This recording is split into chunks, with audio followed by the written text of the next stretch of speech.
Welcome back to my YouTube channel and welcome to our first SQL project. तो आज जो ना वो हम अपना एसक्यूएल का फर्स्ट प्रोजेक्ट जो ना वो क्रिएट करते हैं। ये जो ना ई कॉमर्स का एक सैंपल जो ना हम डेटाबेस क्रिएट करने जा रहे हैं इस प्रोजेक्ट के अंदर। तो बिगिनर फ्रेंडली प्रोजेक्ट है। तो आप जो ना वो चैनल को सब्सक्राइब कर लें। उसके बाद ये प्लेलिस्ट है, ये कोर्स है, इसको भी एक्सेस कर लें। तो कोर्स जो ना मैंने ऑलमोस्ट एंड कर दिया। अगर आपके माइंड के अंदर कोई टॉपिक रह गया है, तो आप जो है ना मुझे कमेंट सेक्शन के अंदर बता सकते हैं, तो उसके ऊपर जो है ना फिर मैं लेसन बना दूँगा। लेकिन ये जो मैंने सारे जो है ना वो लेसन्स बनाई हैं, सारे टॉपिक्स जो है ना वो ऑलमोस्ट कवर कर दिए हैं। अगर आप इंटरव्यूज़ के लिए उसके बाद अगर आप कोई डेवलपमेंट कर रहे हैं, तो ये सारे टॉपिक्स जो है ना वो इनफ होने वाले हैं। ये आप एक बार सारे लेसन्स देख लें, तो आपके जो है ना वो 80 टू 90% जो है ना वो सीक्वल आपकी कवर हो जाएगी। बाकी जो 10% है वो हम जो ना वो प्रोजेक्ट्स के अंदर कवर कर लेंगे। उसके बाद डाटा एनालिस्ट्स के लिए जो ना वो कुछ एडवांस्ड जो ना वो टॉपिक्स होते हैं सीक्वल के अंदर, तो वो भी जो ना मैं एक प्रोजेक्ट डाटा जो एनालिटिक्स है उसके ऊपर भी जो ना एक प्रोजेक्ट बना दूंगा। तो उसके अंदर सारे जो ना वो मैं कॉन्सेप्ट्स जो ना वो क्लियर कर दूंगा। तो चलते हैं स्लाइड्स के ऊपर। थोड़ा सा देखते हैं कैसे जो ना वो आपने सबसे पहले डिजाइन कैसे करना डेटाबेस को। उसके बाद जो ना वो हम फिर अपनी क्वेरीज को जो ना वो लिखेंगे। तो प्रोजेक्ट नंबर 1 है ई कॉमर्स सैंपल डेटाबेस। ठीक है।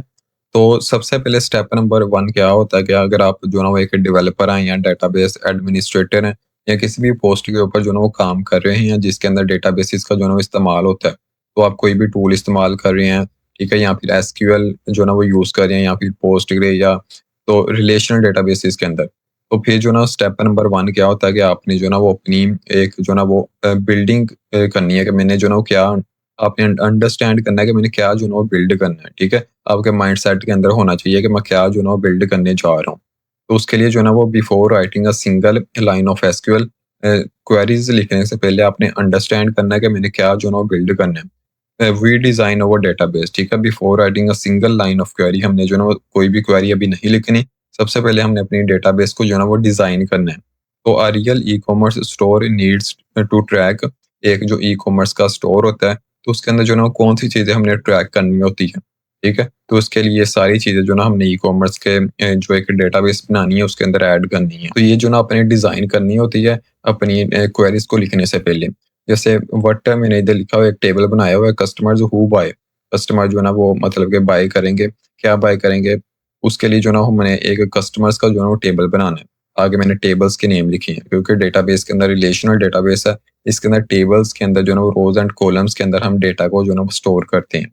उसके बाद प्रोडक्ट्स बीइंग सोल्ड, प्रोडक्ट्स जो है ना वो जैसे सोल्ड होंगी, तो उसके लिए हमारे पास जो है ना प्रोडक्ट्स होनी चाहिए। तो प्रोडक्ट्स का एक जो है ना वो टेबल होना चाहिए। उसके बाद प्रोडक्ट की कैटेगरीज आ जाती हैं। प्रोडक्ट्स काफ़ी वेरिएंट्स के अंदर अवेलेबल हो सकती है। तो ये ई कॉमर्स के जो काम करते हैं उनको इन चीज़ों का जो है ना वो बेटर पता होता है। तो वो फिर जो है ना अपने जो डेवलपर्स होते हैं जिनसे वो वेबसाइट डिज़ाइन करवा रहे हैं, वो ही बता देते हैं कि आपने ये जो है ना टेबल्स बना देना है डेटाबेस के अंदर। मेरे पास ये वाला डेटा है, तो मैंने इन टेबल्स के अंदर ये वाला डेटा जो है ना वो स्टोर करना है। तो फिर जो डेटाबेस एडमिनिस्ट्रेटर होता है या डेवलपर होता है उसको समझ लग जाती है कि मैंने कौन-कौन से जो है ना वो टेबल्स को जो है ना वो डिज़ाइन करना है। उसके बाद कैटेगरीज़ का हम टेबल बना लेंगे, फिर ऑर्डर्स प्लेस्ड होंगे, तो उसके लिए एक ऑर्डर्स का टेबल होना चाहिए जिसके अंदर ऑर्डर्स का जो है ना वो प्रोडक्ट का नेम होगा, उसके बाद ऑर्डर आईडी होगी। तो टेबल्स के अंदर मोर जो है ना हमने फिर कॉलम्स भी ऐड करनी है। उसके बाद आइटम्स इनसाइड ईच ऑर्डर, तो उसके लिए ऑर्डर अंडरस्कोर आइटम का जो है ना वो एक टेबल बनाएँगे। उसके बाद पेमेंट्स भी होंगी क्योंकि प्रोडक्ट्स बाय होंगी, तो पेमेंट्स जो है ना वो फिर ऑफ कोर्स होंगी। तो उसके लिए हम जो है ना फिर एक पेमेंट्स का टेबल बनाएँगे। तो ऐसे before writing a single line of SQL हम जो है ना वो एक डेटाबेस को जो है ना डिज़ाइन करने जा रहे हैं। तो हमने क्या बिल्ड करना है ये सबसे पहले जो है ना मैं अंडरस्टैंड कर रहा हूँ। तो फिर जो है ना हम एसक्यूएल की क्वेरीज़ को लिखेंगे। तो ये जो है ना डेटाबेस अगर आप काम कर रहे हैं डेटाबेसेस के अंदर, तो ये फर्स्ट रूल है कि आप सबसे पहले अंडरस्टैंड करें कि मैंने क्या बिल्ड करना है। आफ्टर अंडरस्टैंडिंग स्टेप नंबर 2 क्या कि डिजाइन द ईआरडी। ये प्रीवियस लेसन में बनाया है कि ईआरडी जो ना वो क्या होती है, सारी डिटेल्स बताई हैं कि कैसे जो ना आपने ईआरडी को जो ना वो डिजाइन करना है, एंटिटी रिलेशनशिप डायग्राम। तो स्टेप नंबर 2 क्या कि हमने जो ना फिर अपनी जो ईआरडी है ना इसको डिजाइन करना है। हमने रिलेशनशिप जो ना वो डिजाइन करनी है कि कौन सा टेबल जो ना हमने किसके साथ कनेक्टेड जो ना वो रखना है, फॉरेन कीज के साथ। तो this shows how tables relate to each other, ठीक है। जैसे कि इधर जो ना मैंने एक फ्लो बनाया हुआ, एक जो ना वो ईआरडी डिजाइन की है। आप जो ना वो टूल्स का भी यूज कर सकते हैं, या फिर आप माईसीक्वल वर्क बेंच के ऊपर भी जो ना एक रफ जो ना वो डायग्राम बना सकते हैं। तो जैसे कस्टमर्स है, उसके बाद ऑर्डर्स है, ये जो ना आपस में कनेक्टेड होंगे। ऑर्डर्स के साथ जो ना हमने पेमेंट्स का टेबल को कनेक्ट किया हुआ है। उसके बाद ऑर्डर्स के साथ जो ना वो हमारा जो ऑर्डर अंडरस्कोर आइटम्स का एक टेबल है ना, वो जो ना हमने कनेक्टेड किया हुआ है। उसके बाद इसके साथ हमने प्रोडक्ट्स का कनेक्ट किया, और प्रोडक्ट्स के टेबल के साथ मैंने कैटेगरीज को जो ना वो एक रिलेशनशिप जो ना बनाया हुआ है। तो ऐसे जो ना हमारी एक ईआरडी सिंपल सी जो ना वो डिजाइन होती है। क्योंकि ये जो ना एक हमारा सिंपल सा बिगिनर फ्रेंडली प्रोजेक्ट है, तो इसके अंदर ये छोटी सी जस्ट एक ईआरडी जो ना वो डिजाइन हो सकती है। अगर आपकी जो ना वो डेटाबेस बड़ी है, आपके पास काफी टेबल्स हैं, तो फिर आपको जो ना वो एक कम्प्लेक्स जो ना वो ईआरडी डिजाइन करनी पड़ती है, जिसके लिए फिर जो है ना वो आप टूल्स की जो ना वो हेल्प ले सकती हैं। उसके बाद फर्दर जो ना मैंने इसी फ्लो को जो ना वो नीचे डिस्कस किया है बिलो। जैसे वन कस्टमर है, तो उसको जो ना वो मैनी ऑर्डर्स हो सकते हैं। उसके बाद अगर एक ऑर्डर है, तो मैनी ऑर्डर्स जो ना वो आइटम्स हो सकती हैं, ठीक है। अगर एक कस्टमर ने एक ऑर्डर प्लेस किया है, तो वो जो ना मैनी वेरिएंट्स के अंदर जो ना वो मतलब कि उसको प्लेस कर सकता है। उसके बाद अगर एक ऑर्डर आइटम है, तो वो जो ना एक प्रोडक्ट के अंदर हो सकती है। वन प्रोडक्ट है, तो वो एक कैटेगरी के अंदर जो ना वो जाएगी। उसके बाद वन ऑर्डर है, तो उसकी जो ना वो फिर वन जो ना वो पेमेंट होगी। तो ऐसे जो ना ये हमारा एक फ्लो बनता है। ईआरडी आपने डिजाइन करनी है, और उसके बाद अपने टेबल्स के दरमियान जो ना वो अपने रिलेशनशिप बनाना है। तो जो भी आप डेटाबेस को डिजाइन करने जा रही हैं, ये फर्स्ट टू स्टेप्स जो ना आपने लाजमी करनी है, कि अंडरस्टैंड करना है सबसे पहले कि मैंने क्या बिल्ड करना है, कौन से टेबल्स बनाने हैं, ठीक है। उसके बाद जो है ना फिर आपने एक ईआरडी जो है ना वो डिज़ाइन कर लेनी है। तो आपका काम जो है ना वो 50 टू 60% जो है ना मतलब कि आपने अपनी डेटाबेस को डिज़ाइन कर लिया, जब आप ये वाले 2 स्टेप्स जो है ना वो कर लेंगे। तो अब जो है ना प्रैक्टिकली इसको इम्प्लीमेंट करते हैं अपने प्रोजेक्ट को। तो आपने जो है ना वीएस कोड को ओपन कर लेना है। आप जो है ना वो एक एक्सटेंशन है इधर। सबसे पहले तो जो है ना हम वीएस कोड को अपने माइस्क्ल वर्कबेंच के साथ कनेक्ट कर लेते हैं, ताकि हमें जो है ना एक कमांड लाइन इंटरफेस भी मिल जाए, और एक जो है ना वो ग्राफिकल यूज़र इंटरफेस भी मिल जाए, ठीक है। तो आप क्या करेंगे, आप जो है ना वो एक एसक्यूएल टूल्स के नेम से एक एक्सटेंशन है, इसको जो है ना आप अपने वीएस कोड के अंदर इंस्टॉल कर लें, और आप फिर जो है ना वो ऐड न्यू कनेक्शन के ऊपर क्लिक करें। तो आप जो है ना फिर जैसे मैंने बताया था कि कैसे जो है ना आपने अपने माइस्क्ल वर्कबेंच को कनेक्ट करना है, तो आप जो है ना इधर से कनेक्ट कर सकते हैं, ठीक है। तो ये जो है ना ईज़ी है, इतना ज़्यादा मुश्किल नहीं है। तो उसके बाद फिर जो है ना वो हम अपनी एक जो है ना वो डेटाबेस एक फ़ोल्डर आप क्रिएट कर लें अपने सिस्टम के अंदर। उसको जो है ना फिर वीएस कोड के अंदर ओपन कर लें, या फिर यहाँ से ही जो है ना वो एक न्यू फ़ोल्डर क्रिएट कर लें। तो मैंने जैसे एक फ़ोल्डर क्रिएट कर लिया है ई-कॉमर्स एंड जो है ना वो हाइफ़न डेटाबेस के नेम से। अब इसके अंदर ही जो है ना अपनी डेटाबेस को जो है ना वो क्रिएट करूँगा। तो ये वाला जो फ़ोल्डर होगा ना, ये जब आप एक डेवलपमेंट एक वेबसाइट अगर बना रहे हैं, तो आपने जो ना उधर अपनी वेबसाइट के फ़ोल्डर के अंदर जो ना वो रख लेना है, जहाँ भी आपका आप जो है ना वो काम कर रहे हैं, ठीक है। तो वीएस कोड के अंदर आपके पास जो ना वो एक एसक्यूएल टूल्स जो ना वो एक्सटेंशन है, और उसके बिल्कुल नीचे एक डेटाबेस का जो ना वो आपके पास है, जो ना वो है एक ऑप्शन, ठीक है। तो इधर जो ना आपके पास एक विजुअली भी जो ना वो आप अपनी देख सकते हैं डेटाबेसेस को इधर। जैसे कि मेरे पास एक माईडीबी के नेम से डेटाबेस है, तो इसके अंदर आपकी जो ना वो क्वेरीज होंगी, एंड नीचे जो ना आपके पास एक टेबल्स का ऑप्शन है, तो इसके अंदर जो भी आपने टेबल्स क्रिएट किए होंगे वो होंगे। जैसे मैं टेबल्स के ऊपर क्लिक कर रहा हूँ, जो ना वो ड्रॉप डाउन इधर से कर रहा हूँ, मेरे इधर जो ना यूजर्स का जो ना वो टेबल बना हुआ है। तो इसके अंदर जो ना ये कॉलम्स भी बता रहा है कौन से हैं, ठीक है। तो ऐसे जो ना आप इधर से भी अपनी चेक कर सकते हैं डेटाबेस को। तो नेक्स्ट क्या करते हैं, नेक्स्ट स्टेप क्या, हम जो ना अपने फोल्डर के अंदर एक डॉट एसक्यूएल नेम से जो ना वो एक क्रिएट कर लेते हैं फाइल को। तो इधर मैं आता हूँ, और इधर जो ना मैं रख लेता हूँ नेम ई-कॉमर्स, ठीक है, एंड अंडरस्कोर प्रोजेक्ट, एंड इसको जो ना हम डॉट एसक्यूएल एक्सटेंशन के साथ जो ना वो रखते हैं। तो जैसे मैंने एंटर किया, तो मेरी जो ना एक इधर फाइल जो ना वो एडिटर जो ना ओपन हो चुका है। तो यहाँ पे जो ना हम अपनी अब क्वेरीज लिखेंगे। तो मेरे पास इधर एक आ रहा है active parent and local instance MySQL 80। जब आप कनेक्टेड होंगे माईस्क्ल वर्कबेंच के साथ, तो ये आपके पास एक ऑप्शन आएगा, ठीक है, मतलब कि एक्टिव है स्टेटस आपका। उसके बाद इधर जो ना फिर अगर आपने अपनी क्वेरीज को रन करना है, तो आप जो ना फिर जैसे ही क्वेरीज लिखेंगे, आपके पास इधर एक ऑप्शन आ जाएगा रन का।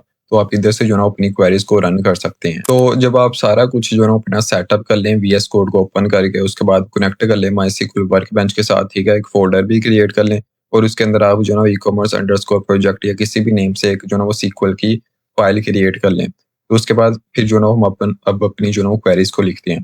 तो मैं सबसे पहले तो जो हमने जो ना एक डेटाबेस को क्रिएट करना है, तो मैंने इधर जो ना वो एक कमेंट लिख दिया कि फर्स्ट क्रिएट अ डेटाबेस।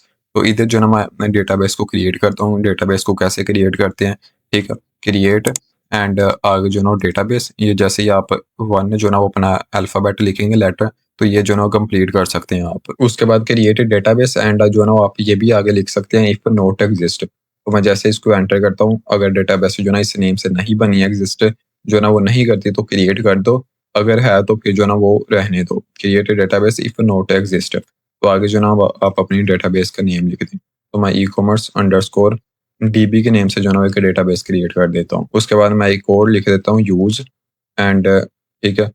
इधर आप लिख दें यूज़ एंड इसी डेटाबेस को जो ना वो आप यूज़ भी बाद में करेंगे, ई-कॉमर्स एंड डीबी। तो जैसे ही आप रन के ऊपर क्लिक करेंगे तो आपकी जो ना वो डेटाबेस इधर क्रिएट हो जाएगी। ये मेरे ई-कॉमर्स अंडरस्कोर डीबी के नेम से इधर जो ना डेटाबेस क्रिएट हो चुकी है।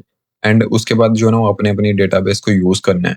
विदाउट अगर आप इसको यूज़ नहीं करते, तो आपके पास जो ना वो डेटाबेसेस के अंदर माईएसक्यूएल वर्कबेंच के ऊपर काफ़ी ज़्यादा जो ना वो डेटाबेसेस होती हैं।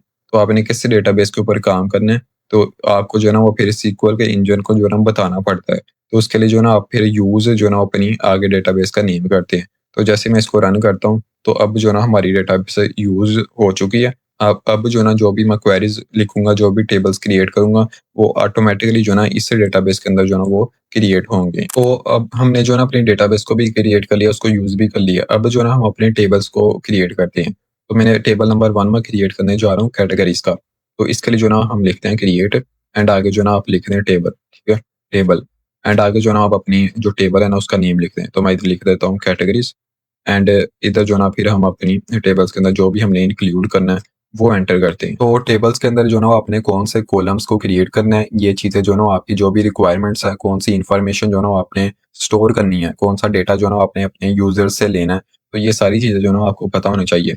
उसके बाद जो ना फिर आप अपने टेबल्स के अंदर वो कॉलम्स जो ना क्रिएट कर सकते हैं। जैसे मैंने कैटेगरीज़ के अंदर कैटेगरी आईडी का एक कॉलम क्रिएट करना है, उसके बाद कैटेगरी का नेम एंड मैंने एक शॉर्ट टेक्स्ट जो ना डिस्क्रिप्शन ऐड करना है। तो वो मैं अब जो ना कॉलम्स को ऐड करता हूँ। तो मैं इधर लिख देता हूँ कैटेगरी एंड आगे जो ना अंडरस्कोर आईडी के नेम से एक मैं कॉलम क्रिएट करता हूँ फर्स्ट के ऊपर। इसको जो ना मैं इंटीजर रखता हूँ एंड आगे जो ना मैं इसको ऑटो इंक्रीमेंट रखता हूँ। जो ना वो 1 बाय 1 जो ना वो नंबर्स ऐड हों। उसके बाद इसको जो ना हम प्राइमरी की जो ना बना देते हैं। ये जो ना हमारा फर्स्ट जो ना वो कॉलम क्रिएट हो चुका है। उसके बाद जो ना वो हम अपना कैटेगरी एंड अंडरस्कोर नेम से जो ना मैं एक कॉलम जो ना वो क्रिएट करता हूँ। ठीक है?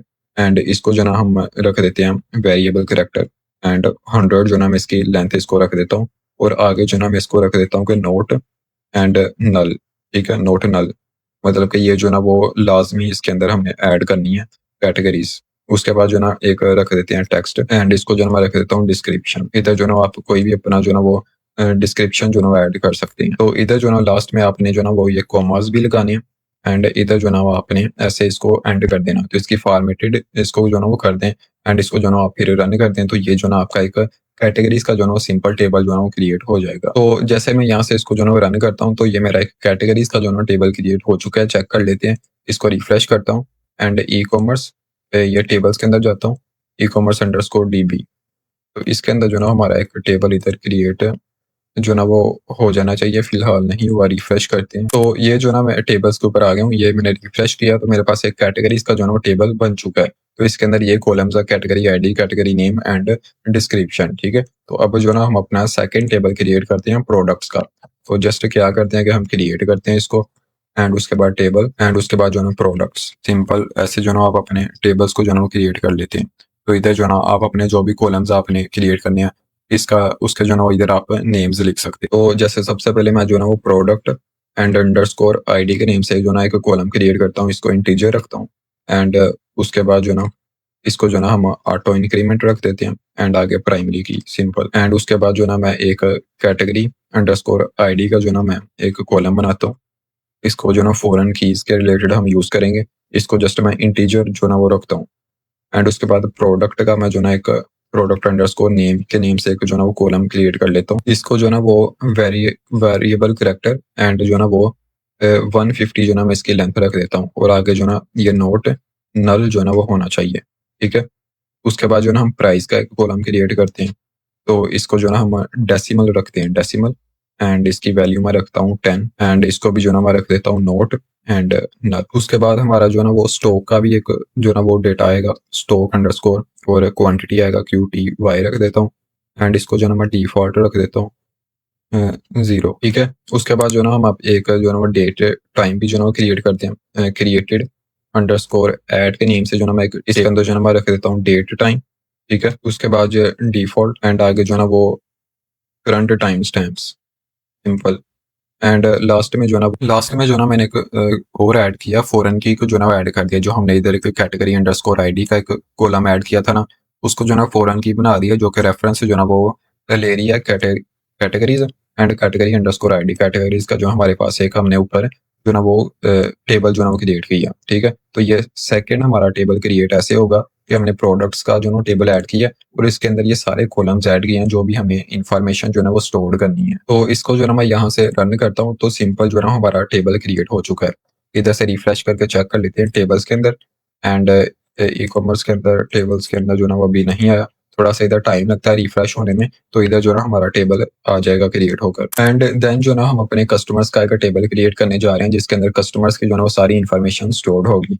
तो कस्टमर का मैंने इधर लिख लिया, एक कमेंट जो है ना मैंने लिखा टेबल नंबर 3 कस्टमर्स का जो है ना क्रिएट करते हैं। तो इधर मैं लिखता हूँ सिंपल क्रिएट, एंड आगे जो है ना वो हमारे पास टेबल, एंड इधर जो है ना लिख दें कस्टमर्स, ठीक है। एंड उसके बाद जो है ना हम अपने कस्टमर्स की इसके अंदर जो है ना वो इन्फॉर्मेशन जो है ना स्टोर करते हैं। तो सबसे पहले कस्टमर की जो है ना वो एक आईडी होगी, तो मैं इधर लिख देता हूँ कस्टमर अंडरस्कोर आईडी, एंड इसको जो है ना हम इंटीजर बनाते हैं, एंड इसको जो है ना वो ऑटो इंक्रीमेंट, एंड प्राइमरी की जितने भी हमने टेबल्स के अंदर अपनी जो आईडीज क्रिएट की है ना, उनको हमने प्राइमरी की जो है ना वो साइन की है, तो प्राइमरी की इसको भी। एंड उसके बाद जो है ना वो फर्स्ट नेम आएगा, फर्स्ट अंडरस्कोर नेम के नेम से एक कॉलम क्रिएट कर लेते हैं, एंड इसको लेंथ दे देते हैं वेरिएबल करेक्टर की, एंड जैसे 150 जो है ना मैं दे देता हूँ, या फिर जो है ना वो 50 दे देते हैं, एंड इसको जो है ना रख देते हैं नोट नल। एंड उसके बाद लास्ट अंडरस्कोर नेम से एक कॉलम आएगा, इसको भी सेम वेरिएबल करेक्टर, एंड 50 जो है ना वो इसकी भी लेंथ है, एंड इसको भी जो है ना वो नोट, एंड आगे नल, सिंपल। एंड उसके बाद जो है ना ईमेल ऐड करते हैं कस्टमर का, एंड इसको भी जो है ना वेरिएबल करेक्टर, एंड इसको जो है ना वो 100 लेंथ दे देते हैं, एंड ये जो है ना हर एक कस्टमर का यूनिक होना चाहिए, एंड आगे नोट एंड नल, ठीक है। तो ये लास्ट में आपने कॉमास जो ना वो ज़रूर ऐड करनी है। ईमेल के बाद जो ना हम फ़ोन ऐड कर लेते हैं कस्टमर का, इसको भी जो ना वो वेरिएबल जो ना वो करैक्टर के अंदर ही मैं ऐड करता हूँ 20, ठीक है। उसके बाद जो ना वो सिटी भी ऐड कर लेते हैं, सिटी का कॉलम, इसको भी वेरिएबल करैक्टर, एंड 50 जो ना वो लेंथ दे देते हैं इसको। एंड लास्ट में जो ना हम एक क्रिएटेड ऐड भी जो ना वो करेंगे, ये सेम है, यहाँ से इसको कॉपी कर लेता हूँ, ठीक है, कंट्रोल सी, एंड इधर इसको पेस्ट कर देता हूँ। तो ये सिंपल हमारा कस्टमर्स का टेबल भी जो है ना वो क्रिएट हो चुका है। तो इसको जो है ना अब हम इसको फॉर्मेट करके जो है ना वो रन कर देते हैं। तो उसके बाद जो है ना टेबल नंबर 4 क्रिएट करते हैं, ये टेबल हमारा ऑर्डर्स का टेबल है। तो इधर जो है ना मैं लिख देता हूँ क्रिएट, एंड उसके बाद टेबल, एंड उसके बाद ऑर्डर्स। तो इधर जो है ना हम सबसे पहले order and underscore ID add करते हैं, इसको इंटीजर, एंड उसके बाद ऑटो इंक्रीमेंट एंड प्राइमरी की। उसके बाद इधर जो है ना कस्टमर एंड अंडरस्कोर आईडी का हमने ऊपर एक कॉलम क्रिएट की है, तो इसको फॉरन की एज अ वर्क इधर करेगी। उसके बाद जो ना एक हम ऑर्डर डेट का भी कॉलम क्रिएट करेंगे, कब जो ना कस्टमर ने अपना ऑर्डर प्लेस किया है। तो उसके लिए ऑर्डर अंडरस्कोर, एंड आगे जो ना मैं लिख देता हूँ डेट, एंड आगे सिंपल जो ना हम डेट टाइम को ऐड कर देते हैं। उसके बाद डिफॉल्ट, एंड जो है ना वो आगे करंट टाइम स्टैम्प्स, सिंपल। उसके बाद जो ना ऑर्डर का क्या स्टेटस होगा, तो उसका भी डेटा जो है वो स्टोर्ड होना चाहिए। जैसे कि यूजर अगर कोई ऑर्डर प्लेस करता करता है, तो उसको पता होता है कि उसका ऑर्डर का स्टेटस अभी क्या है, या फिर जो ना डिलीवर्ड हो चुका है, ठीक है, या फिर अभी पैकिंग स्टेज के अंदर है, या फिर शिप्ड हो चुका है। तो ऐसे जो ना स्टेटस आते हैं, तो इसके लिए मैं इधर जो ना वो स्टेटस का एक कॉलम क्रिएट करता हूँ। जैसे ही मैंने स्टेटस लिखा, तो लास्ट में इधर ई नम आ रहा है, तो हम ई नम का यूज करेंगे, और आगे जो ना इधर अपनी जो ना वो डिटेल्स एंटर कर, जैसे मैंने इनम एंड आगे जो ना वो स्टेटस इधर लिख दिए, पेंडिंग है, यहाँ पे शिप्ड है, यहाँ पे डिलीवर्ड है, यहाँ फिर कैंसल्ड जो ना वो हो चुका है। एंड डिफॉल्ट जो ना मैंने रखा है कि अभी स्टेटस जो ना वो पेंडिंग है, ये जो ना वो यूजर को जो ना वो शो होगा। एंड आगे फॉरन की रख दिया, ये जो कस्टमर अंडरस्कोर आईडी है ना, इसको फॉरन की रख दिया, एंड रेफरेंस दे दिया कस्टमर से, कस्टमर का जो हमने ऊपर टेबल क्रिएट किया है, एंड कस्टमर आईडी से, ठीक है। तो ये सिंपल मैं यहाँ से इसको रन करता हूँ, तो ये भी टेबल जो ना हमारा क्रिएट हो चुका है, ठीक है। तो ऐसे नेक्स्ट अब टेबल क्रिएट कर, उसके बाद जो है ना टेबल नंबर 5 मैंने क्रिएट कर लिया ऑर्डर आइटम्स का। इसके अंदर जो है ना मैंने क्रिएट टेबल किया ऑर्डर आइटम्स को, ये मैंने आगे लिखा भी है लिंक्ड ऑर्डर्स टू प्रोडक्ट्स है, ठीक है? ये प्रोडक्ट्स के साथ जो है ना हम लिंक करेंगे इसको। तो जैसे कि आइटम आईडी रखा है, उसके बाद ये सेम है जैसे इंटीजर ऑटो इंक्रीमेंट, ये तो आपको पता है। उसके बाद ऑर्डर आईडी है या प्रोडक्ट आईडी है, ये सारी डिटेल्स जो है ना आपको पहले पता होती है कि मैंने कौन-सी ऐड करनी है, या फिर एक जो वेबसाइट आपसे बनवा रहा है एक, ठीक है? यूज़र है, क्लाइंट आपका यो वो आपको बता देता है कि मैंने ये वाली इन्फॉर्मेशन स्टोर करनी है, तो तब भी जो है ना आप यहाँ पे ईज़िली ऐड कर सकते हैं। उसके बाद फॉरेन कीज़ जो है ना ये मैंने ऐड कर दी हैं, क्वेरीज़ आपने खुद ही जो है ना वो लिखनी होती हैं, ठीक है? कोड आपने खुद ही लिखना होता है। उसके बाद ये टेबल का एक जो है ना वो पेमेंट्स का एक टेबल क्रिएट कर लिया, जिसके अंदर ये मैंने जो है ना वो इन्फॉर्मेशन रखी है। इसको जो है ना ई-नम रखा है एंड स्टेटस, ठीक है? पेमेंट मेथड ये मैंने आगे रख दी है। उसके बाद जो है ना फिर आगे फॉरेन की ऐड की हुई है। तो मैं इसको भी क्रिएट कर लेता हूँ, यहाँ से रन करता हूँ, ये भी क्रिएट हो चुका है टेबल, ऑर्डर आइटम्स का। उसके बाद पेमेंट्स का भी जो है ना वो रन करके ऐसे आप क्रिएट कर सकते हैं। या फिर आप जो है ना वो वन बाय वन अगर आपने सारी क्वेरीज़ लिख दी हैं, तो आप रन ऑन एक्टिव जो है ना वो कनेक्शन कर दें, तो आपका जो है ना ये सारा जो है ना वो क्वेरीज़ जो है ना वो रन हो जाएँगी और आपके टेबल्स ईज़िली जो है ना वो क्रिएट हो जाएँगे। तो मैं जो है ना मायसीक्वल वर्कबेंच के ऊपर आ चुका हूँ, देखता हूँ कि मेरे सारे टेबल्स जो है ना वो क्रिएट हो चुके हैं। तो ये मेरी डेटाबेस है, क्योंकि मैंने जो है ना अपना सर्वर कनेक्ट किया हुआ है मायसीक्वल वर्कबेंच के साथ वीएस कोड के थ्रू। तो मेरी ये जो है ना वो डेटाबेस है ई-कॉमर्स अंडरस्कोर डीबी, एंड ये जो है ना टेबल्स कनेक्टेड हैं, जैसे टेबल्स जो है ना वो क्रिएटेड हैं। जैसे कैटेगरी का, कस्टमर्स का, ऑर्डर अंडरस्कोर आइटम का, ठीक है? मतलब कि सारे जो है ना मेरे इधर टेबल्स है सक्सेसफुली जो है ना वो क्रिएटेड हो चुके हैं। तो टेबल्स जो है ना हमारी सारे क्रिएटेड हो चुके हैं, मतलब कि डेटाबेस जो है ना हमारी क्रिएट हो चुकी है। एंड उसके बाद मैंने ये जो है ना सैंपल डेटा इंसर्ट कर लिया। हम अपनी जो है ना प्रैक्टिस करते हैं, 1-2 क्वेरीज़ को जो है ना वो रन करते हैं, डेटा को जो है ना वो रिट्रीव करते हैं, सिंपल। ये मैं जस्ट आपके लिए कर रहा हूँ ताकि आपकी जो है ना प्रैक्टिस हो जाए। तो जैसे कि मैंने इंसर्ट इनटू कर लिया है प्रोडक्ट्स को, ठीक है? प्रोडक्ट्स के टेबल के अंदर ये वाली, ठीक है, कॉलम्स है, एंड ये डेटा जो है ना मैंने इंसर्ट कर लिया है, सिंपल। तो मैंने ये क्वेरीज़ भी रन कर ली हैं, ये सारा डेटा ये जितनी भी क्वेरीज़ है ना, ये सारा मतलब के कोड, ये मैं आपको जो है ना वो गिटहब के ऊपर पुश कर दूँगा, तो आप जो है ना वहाँ से पुल कर सकते हैं। या फिर आपको मैं एक फ़ाइल के अंदर जो है ना वो दे दूँगा, तो आप डाउनलोड करके और अपनी जो है ना प्रैक्टिस कर सकते हैं। तो अब जो है ना मैं इधर करता हूँ सिलेक्ट, एंड उसके बाद ठीक है, select star and from customers, जो हमारा एक कस्टमर का जो है ना वो टेबल्स है, ठीक है? तो मैं डेटा को चेक करता हूँ, जैसे मैं इसको रन करता हूँ, तो मेरे पास जो है ना इधर ये लोड हो चुका है, ठीक है? कस्टमर्स का हमारे पास जो एक टेबल है, इसके अंदर ये सारे जो है ना वो कस्टमर्स जो है ना मौजूद हैं। 1 से लेकर 10 तक ये सारे जो है ना वो कस्टमर्स हैं। मतलब कि हमारा जो डेटा है ना वो रिट्रीव हो रहा है। एंड उसके बाद अगर मैंने जो है ना वो सारी अपनी प्रोडक्ट्स देखनी है विद कैटेगरी, तो ये जो है ना मैंने एक क्वेरी इधर लिखी है, select and P dot product underscore name, ठीक है? जैसे कि हम क्वेरीज़ लिखते हैं फ्रॉम प्रोडक्ट्स का जो हमारा टेबल है, और उसके बाद मैंने जॉइन कर दिया कैटेगरीज़ को। तो सिंपल मैं इस क्वेरी को यहाँ से रन करता हूँ, तो मेरे पास ये जो है ना वो सारी प्रोडक्ट्स आ जाएँगी, एंड आगे जो है इनकी ये कैटेगरीज़ आ जाएँगी कि ये इलेक्ट्रॉनिक्स की प्रोडक्ट्स है, उसके बाद ठीक है, ये एक टी-शर्ट है, तो ये क्लोथिंग की कैटेगरी के अंदर आती हैं। तो आप जो है ना ऐसे इनको चेक कर सकते हैं। ये इनकी जो है ना प्राइसेज़ आ रही हैं कि इनकी क्या जो है ना प्राइसेज़ हैं। ऐसे जो ना आप चेक कर सकते हैं अपनी प्रोडक्ट्स विद कैटेगरी के साथ, इस क्वेरी के साथ, ठीक है? तो ये हम जो ना अब प्रैक्टिकल कर रहे हैं, हमने टेबल्स क्रिएट कर लिए हैं, डेटा भी जो ना डेटा तो यूज़र्स जो होंगे ना वो इंसर्ट करेंगे। तो मैंने इधर सैंपल इंसर्ट कर लिया ताकि हम जो ना अपनी क्वेरीज़ को जो ना वो रन करके देख सकें। उसके बाद जो ना अपने टेबल्स एक बार चेक कर लेते हैं, तो इसके लिए जो ना मैं करता हूँ शो, एंड आगे जो ना वो टेबल्स, सिंपल, ठीक है? तो जैसे ही मैं इसको यहाँ से रन करता हूँ, तो ये सारे जो ना मुझे टेबल्स ही दिखा रहा है जो अभी हमने क्रिएट किए हैं, कैटेगरीज़ का, कस्टमर्स का, ऑर्डर आइटम का, सिंपल। एंड लास्ट में जब आप अपनी डेटाबेस को जो ना क्रिएट कर लें, तो आप जो ना वेरीफाई करने के लिए ये वाली जो ना क्वेरीज़ को रन कर सकते हैं। सेलेक्ट एंड उसके बाद काउंट, ठीक है? एंड आगे जो ना फिर आप लिख दें फ्रॉम एंड कस्टमर्स, तो ये रिटर्न करेगा कि कितने जो ना आपके पास है कस्टमर्स के टेबल के अंदर जो ना वो कितने कस्टमर्स हैं।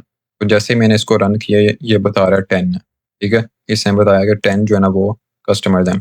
उसके बाद इधर प्रोडक्ट्स का भी जो ना वो चेक कर लेते हैं, प्रोडक्ट्स, एंड इसको मैं इधर से रन करता हूँ। तो ये ठीक है, बता रहा है कि प्रोडक्ट्स भी जो ना वो 10 है, एंड उसके बाद जो ना वो ऑर्डर्स भी चेक कर लेते हैं एक बार।